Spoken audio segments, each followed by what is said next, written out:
How would you like to make an impact in your community? How would you like to help someone that you know who's been a victim of some type of trauma? Well, maybe it's domestic violence or something a little bit more traumatic. Retired police officer and domestic violence expert Rebecca L. Mahan created a program that has been so successful that lives have dramatically changed and people have been able to overcome significant trauma. The book, Victims Overcoming Traumatic Events, is available on Amazon and is designed for patrol officers and those who respond first to domestic violence. That includes you. You might be responding to a friend or a family member that's had to, face a very challenging situation that has been very traumatic for them. Domestic violence or otherwise, the focus of the book really gives details that can be applied to any type of calls for service. And those who are patrol officers, nurses, and family or friends can really utilize the tools and resources that are provided inside to make a difference. There's even a chapter how you can change unhealthy things going on in your life to make them healthy and move forward. Take a few minutes to head over on Amazon.com, Victims Overcoming Traumatic Events by Rebecca L. Mahan. Today's guest is one that you're going to want to pay really close attention to. This woman is dynamic. In fact, she has a dual major in management and information systems, AAS in paralegal studies, a master's degree in HR management. She has taught in the legal field. She has taught expositions, trade shows, training insurance agents to sell insurance to seniors, along with being promoted to the director of HR. And she segued into the railroad industry and ended up back in human resources via the automobile industry. Well, if you think that that's enough, oh no, you can't stop this woman. For the last 35 years, she has also been an umpire and referee in oddly enough, three different sports. And she has recently joined the USA volleyball referee team and has earned her stripes to be seen by the Olympic Referee Committee. Super exciting. She is also, this is something where you really need to pay attention to because she is also the survivor of severe childhood trauma, many of them actually. And this has allowed her to show others that we don't have to be a product of our circumstances. And she has taken every opportunity along the journey of her life to move the pain that she has endured into helping others and bringing light and love into their world. She is the author of From Whence I Came. And I've got to get the bottom of this. Hopefully you can see this from here. Better, not bitter. With us today, we have Royce Martin. Welcome to the show. Thank you so much, Rebecca. Honored to be here. Gratitude extends beyond the sun, and I am just delighted to be here with you today. I am so excited that you are here with me because you are absolutely dynamic. I have had the opportunity to see you firsthand live on stage, being able to share some things that your story has brought to your life, to your book, to the stage, and to touch the lives of everybody that you deal with every single day, whether it's through passing or through purpose. And either way, there is intention behind every single thing that you do. You have a gift, and I'm so delighted that you're here to share some pillars with people that they can use to make their life better. Tell me about your first pillar. So, my first pillar came to be based on being able to focus on being better. In my story, I share things that were out of my control. I share having to navigate at the age of 5 to figure it out, to protect myself. And along the journey, I kept running into obstacles. There were more challenges and more challenges. Just when you think it might get better, it continued to get worse. And along the way, first of all, I serve a higher spirit that kept me. The world gets to people, it gets inside you. And by all rights, I shouldn't be here today. And by the grace, I've been able to focus on being better based on the challenges that I've had, based on the struggles, based on having my life taken from me, and someone clearly seeing in me what I could never see in myself because of all of the adversities. This individual said, you have two choices. You can continue in this world in the state of devastation, in the state of aggravation, in the state of frustration, in the state of hurt, or you can figure all of that out, forgive, and you can move forward and be a light to others. So that's pillar number one, focusing on being better. So many people have it worse than we have it. And I stand here today surviving many of those things. You have survived many things.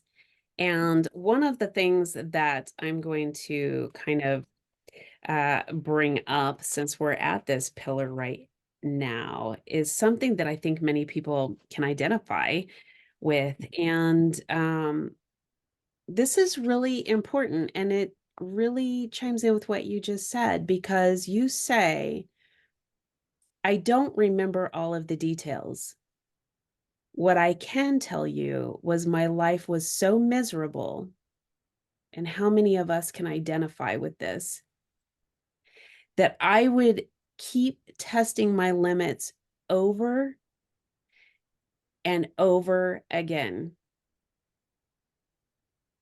I think that this is really profound because you learned this early on.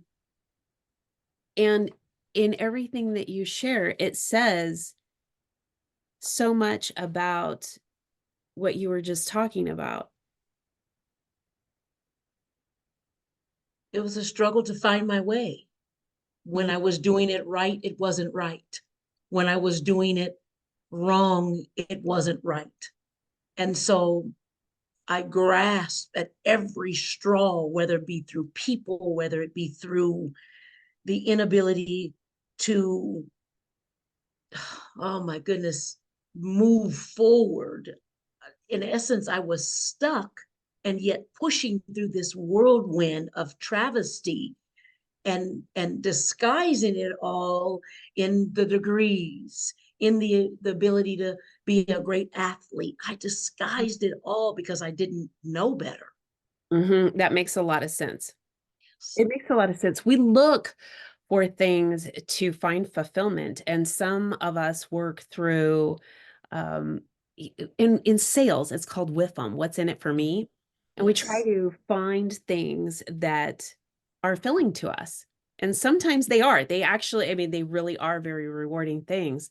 But there's a reason that we seek those things specific to us out. And there's nothing that is wrong with it. We're wired the way we are for a purpose. It's how we react to it and go from, I got to get this up here, Yes. better, being better and not bitter about this. And the miserable, I mean, that word in itself, so many people can embrace that and go, I have been miserable. And you're talking about it. All right, let's go to pillar number 2. Pillar number two would be, when I wrote my story, I wanted to capitalize on not one, not two, not three, but several different audiences. And here's why. Many people can relate to what I've been through.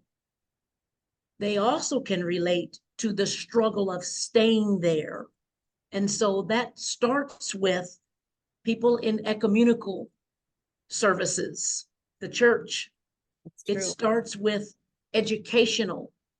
It also starts with having parentals that struggled through their marriage, through their togetherness, and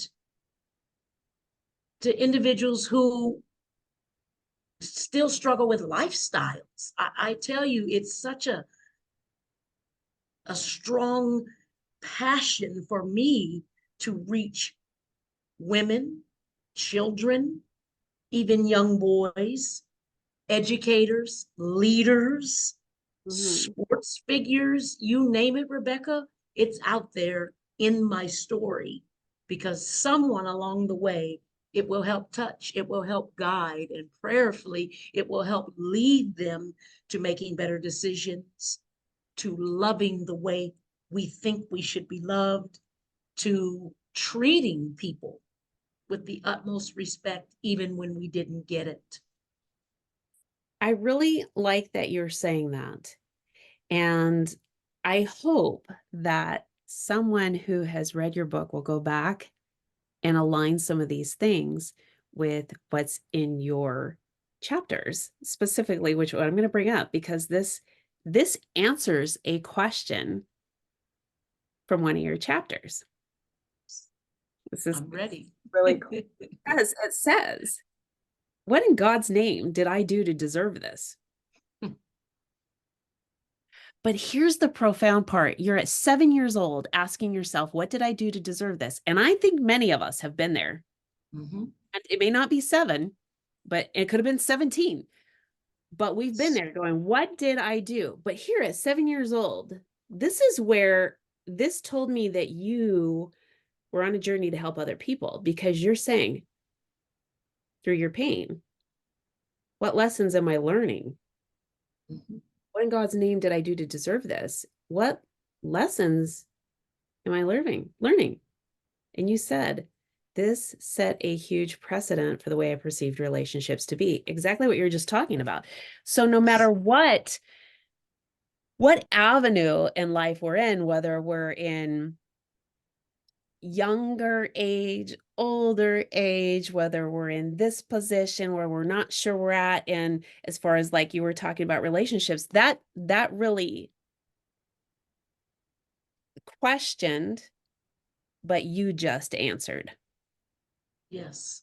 So I think that what we're talking about is going to work really well with someone who's reading and can start understanding some things, especially if their learning style has a component that may be a little bit higher on the end of auditory learning. And so the two in conjunction are going to be able to sort of merge some of these things, and people are going to be able to identify with this. Royce, this is just so neat. And what's really neat is how young you were, and you're just marking your journey into helping people heal while you're healing yourself. And I think oftentimes that's what happens. As we're healing, we're also healing others because they're at a different stage in the journey, maybe the one that we just went through or one that we went a while ago, and now we're working our way towards another. So I do think you have something else to share too. Well, I also believe this too. I remember at a young age raising my hand for help, and it was denied, it was shut down, it was shunned. And so, by the grace, I had to figure out a way to push through that because these were the cards that I was dealt. And along that way, though, Rebecca, I still laughed out loud. I still wanted to succeed. I still wanted better for myself. And how do you formulate that at the age of 5 on up? You know that there's got to be something greater. And I credit a higher power that guided me through that thing, which is how my third pillar came to be. We did a lot of things on purpose. I did some not so great things to get attention because I didn't have it. Okay. I cut some corners. Okay. But when I realized that I was doing that on purpose, I had to reshift my focus to living life on and with Ooh. PURPOSE. And it's an acronym of great strength. It is an acronym that exudes wanting to not have people go through what I went through. It's an acronym that helps you in your business. It helps you in the way you deal with people, and it helps you ground yourself. It helps you realize that, ooh, this world is amazing when we can get past the travesties that caused us to potentially stay stuck. I think that you are right on the money with that. And one of the things that you've said that really, I think we should all, no matter where we're at and how much work we've done on ourselves, and maybe if we have yet to start, is taking a look at our accountability for the things that we have done on purpose that were unhealthy behaviors and why we did them. What caused me to do that? And the things that I've seen, it's usually from fear, and it could be fear of abandonment. It could be a fear of so many different things, but that's really not the topic that we're at right now. It's on your pillar of being able to identify, okay, why am I doing that? And how can I change that purpose of why I did it that was unhealthy into a purpose of shooting forward? And in one of your other chapters, you were talking about you have to go through to get through. And this is what you're talking about in essence here in this pillar, because you said the essence of my childhood memories going through to get through. And it's a strange thing, the mind, so complex and so unforgiving. And I think that there's more, and you can talk about too, if you like. I know we have a little bit of extra time too, that you can share about how you have been able to come to forgiveness. Ooh, well, I like to start by saying the very person who couldn't protect me now is in a state of dementia. Ooh, And okay, so you just surprised me. yeah, the very same person, and I think I spoke about it when we met, my mother, who has dementia. And when the diagnosis was discovered, she reached to me and said, "You're the only one that can protect me." And it's humbling, Rebecca, because she couldn't protect me. And so I've been given an assignment, and that's where the forgiveness has continued to build in my life. I went through some major travesty to get where I am today, and you'll read about it. Mm-hmm. To still be able to stand in service, to stand in humility, and to give this individual who I love very dearly, didn't necessarily have those essences of liking one another because we didn't know each other, Mm-hmm. Mm-hmm. to provide safety, security, stability for that individual who did not provide that for me. And Ooh.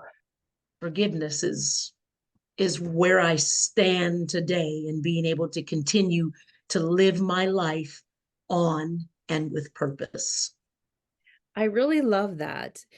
One of the things, Royce, I think people kind of feel a little bit concerned with when they talk about forgiveness, they say, well, that's not for the other person.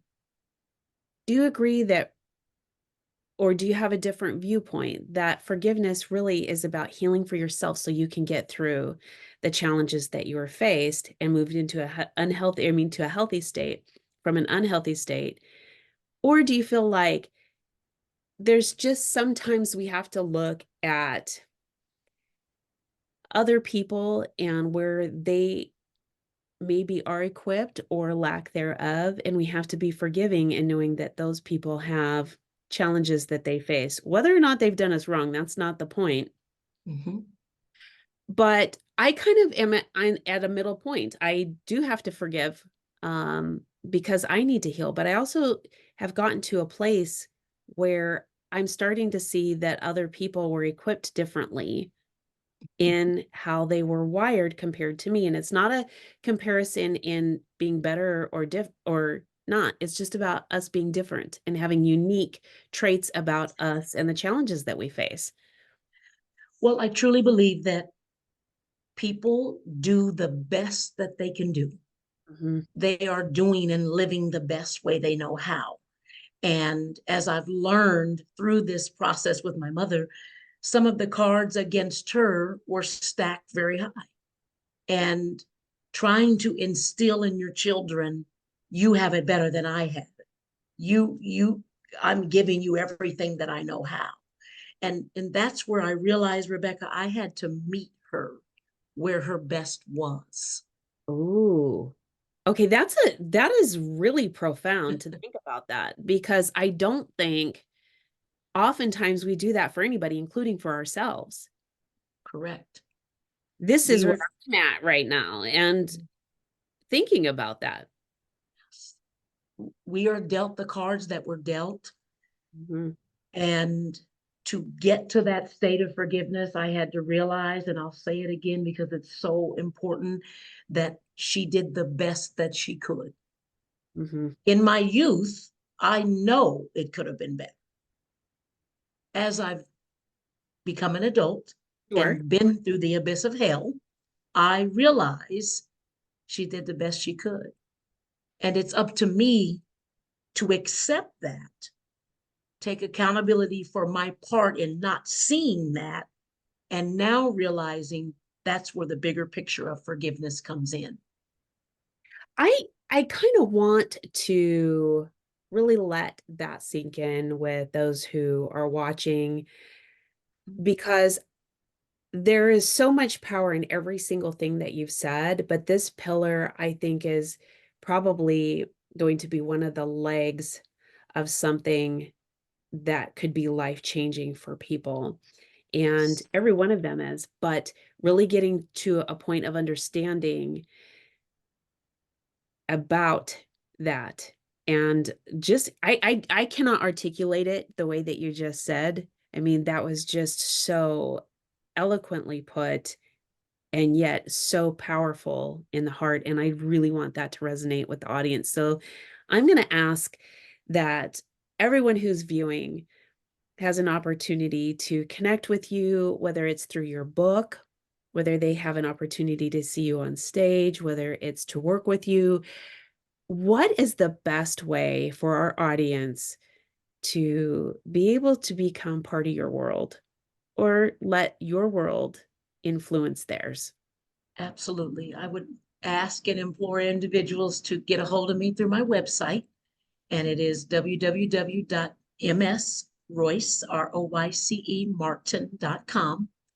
I am available for speaking events. My video platform is out there, the things that I am doing and what I've been a part of is out there on my website. It gives the history, but it also gives you an opportunity to purchase my works. And for Wait, those of you who haven't seen it, Rebecca is wearing her Surrounded by Strength and Spirit bracelet from Whence I Came, Better Not Bitter. well, this And one. you are able to wear one of those as well and be a part of the Living Life On and with PURPOSE movement Mhm. as we continue to heal and grow and focus on being better and not bitter. I love that. Thank you for being so powerful and so succinct in what we talked about today, and for sharing your time with not only me, but everyone who's watching. We appreciate you. I appreciate you, and I can't wait to have you back to talk with you more about so many different things. Thank you so much, Rebecca. It's been an honor. And I'm grateful that our paths will continue to cross in many different walks of life so that we can inspire, enlighten, and encourage individuals to go through to get through. And when they're there, look back and say, from whence I came, right now, I am better and not bitter. I love that. I love that. Thank you. And right Thank now, you. you too are better and not bitter. You're going to go through this, and we are here to support you with anything that might be a struggle for you or keeping you stuck. Royce is here. I am here. We want you to be able to embrace these things, and hopefully you'll get a chance to see this again and again. And if it's not, uh, sometimes got in the first couple of minutes, go back, because I can tell you, sometimes I'll just reread things now and then in a month from now and then a year from now and go back, and I'm picking up so many things that maybe I didn't catch the first time, or maybe they just weren't applicable at that time, and I've gotten a new challenge to kind of go over that hurdle. I want to thank all of you for taking your time today to spend with us and be able to get 3 pillars that can be life-changing for you, someone you know, your friends, your family, or even somebody you don't.